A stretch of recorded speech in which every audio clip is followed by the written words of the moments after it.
Actually sir माझ्या घरी थोड्याच दिवसात कंपनीच्या ओनर झालात का तुम्ही? आता तुम्ही ठरवणार का बिझनेस कसा करायचा, कधी करायचा, कोणाला मेल्स पाठवायचे, कोणत्या मीटिंग्स कॅन्सल करायच्या? दादा झालं काय? म्हणजे मला समजत नाहीये. समजण्यापलीकडचं आहे सगळं. एवढ्या दिवसात या ऑफिसमध्ये मी सोडून असं दुसरं कोणीच नव्हतं जे एवढे मोठे मोठे डिसिजन घेईल. पण आता मिस परब आल्यात ना, सो तू आणि मी आपण घरी जाऊ. इथून पुढे कंपनी मिस परब चालवते. हो ना? Shut up.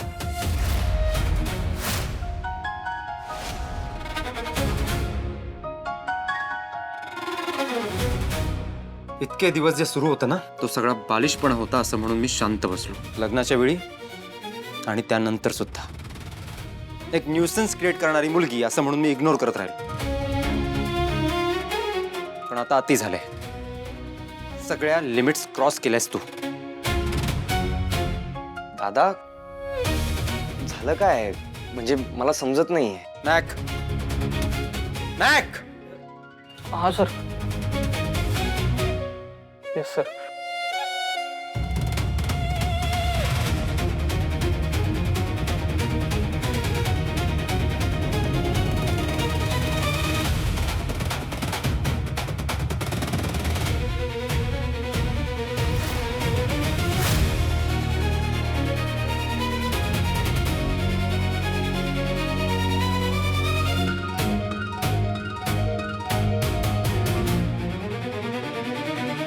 शरू हे काय? बघितलंस तुझ्या बहिणीने काय केलं ते? मी एक मीटिंग अरेंज केली होती, पण यांना ती मीटिंग अटेंड करायची नव्हती. सो यांनी काय केलं, माझ्याच केबिनमध्ये घुसून माझ्याच लॅपटॉपवरून त्या क्लायंटला मीटिंग कॅन्सल झाल्याचा मेल पाठवला. ग्रॅव्हिटी कळते याची? माझ्या बिझनेसचं किती नुकसान झालं याचा सिरियसनेस आहे? नशीब इथे सीसीटीव्ही आहे म्हणून पकडली गेली, नाहीतर आयुष्यात कळलं नसतं मला हे सगळं कसं झालंय ते. युजलेस. दादा तिचं चुकलंय, पण कदाचित तिच्या घरी फंक्शन होतं त्यामुळे ती सगळं हे करत असेल ना. बिझनेस किंवा जॉब करायचा असेल तर घरची कारणं देऊन चालत नाही. आपण सगळे वर्षानुवर्ष काम करतोय. कित्येक फंक्शन्स आपण सुद्धा मिस केलेत. घरातल्या कितीतरी गोष्टींसाठी आपण प्रेझेंट नव्हतो. पण याचे निर्णय आपण त्या त्यावेळी घेतो. हे असं करत नाही आपण. या मुलीने जे केलंय ना, ती क्रिमिनल ऍक्टिव्हिटी आहे. तिला आत्ताच्या आत्ता या कंपनीतून काढू शकतो मी धक्के मारून. एक मिनिट, एवढा आकांड तांडव करायची काहीच गरज नाहीये. मला कंपनीतून काढायला फक्त एक निमित्त मिळालंय तुम्हाला. दुसरं काहीच नुकसान झालं नाहीये. शरू दादा प्लीज मला बोलू देत. मला हे एवढं बोलताय, पण ह्यांनी काय केलंय ते मलाही माहितीये.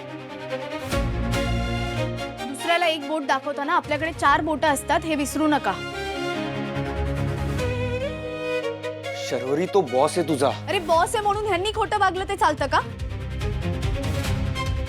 मला आज सुट्टी हवी होती, यासाठी मी रितसर अप्लाय केलेलं.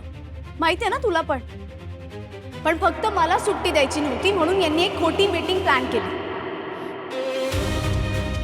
ज्यात कुठल्याही प्रकारचे अर्जंट किंवा इम्पॉर्टंट डिसिजन घेतले जाणार नव्हते. माझ्या बहिणीचा साखरपुडा हे माहीत असून सुद्धा यांनी मीटिंग प्लॅन केली.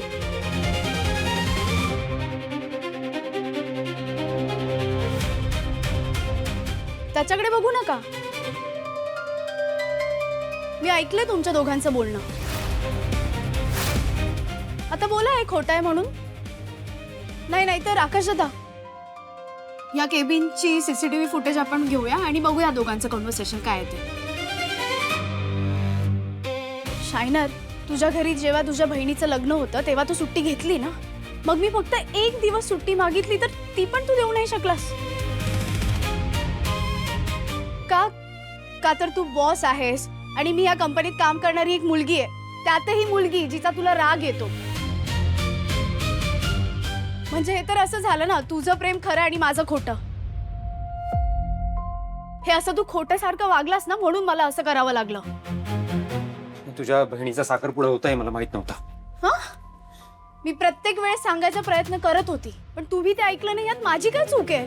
पण तरीही मीटिंग इम्पॉर्टंट होती किंवा नव्हती याच्याशी तुझा काहीही संबंध नाहीये. मी मीटिंग अरेंज केली आहे तर तुला अटेंड करावीच लागेल, दॅट्स इट. पण तुम्ही ती मीटिंग मुद्दाम प्लॅन केली होती, यात काही मोठं ग्रेट नाही केलंय. मी बॉस आहे या कंपनीचा. म्हणूनच साखरपुडा सुरू असताना पण मी इथे उभी आहे, नाही तर आलीच नसती. आणि दादा बोल. दादा सगळं संपलंय दादा. बोलला होतास ना की काय झालंय मला सांग. मी पण बोललो होतो की मी सांगेन, फक्त तुलाच सांगेन. मला नाही जगायचं ना. अरे काय बोलतोस तू? आय एम लॉस्ट दादा. मी सगळं संपवून टाकलं. मी गेलो ना का काही प्रॉब्लेमच राहणार नाही. ना तुला प्रॉब्लेम होईल, ना तिला, ना आईला प्रॉब्लेम होईल, ना आजीला, कोणालाच प्रॉब्लेम होणार नाही. नाही नाही, मी आहे ना. Just relax. हा, कुठेस तू? I am done.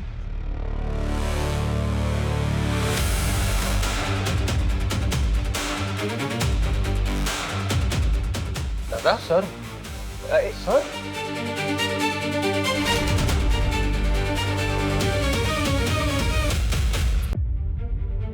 Gautam, Gautam मी पोचतोय.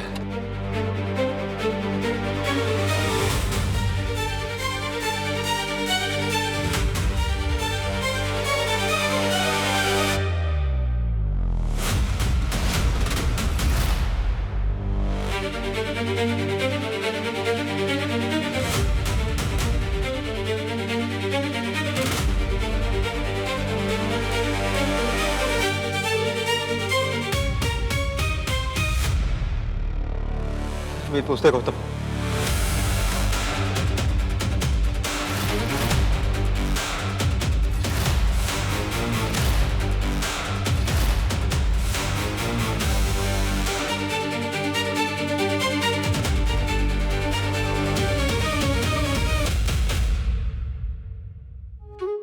ए ताई आली. ताई बस.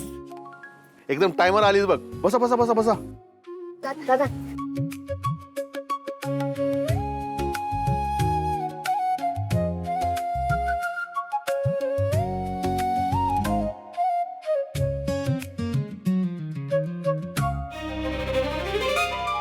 Sorry. I don't know what to do without you. मला माहिती आहे तुला असं वाटत असेल की मी टाइमपास करतोय, सिरियस नाहीये. पण लाईफमध्ये पहिल्यांदा कुणासाठी तरी ही फिलिंग आली.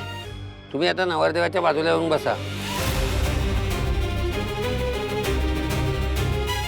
मुलाच्या आईने मुलीची ओटी भरा.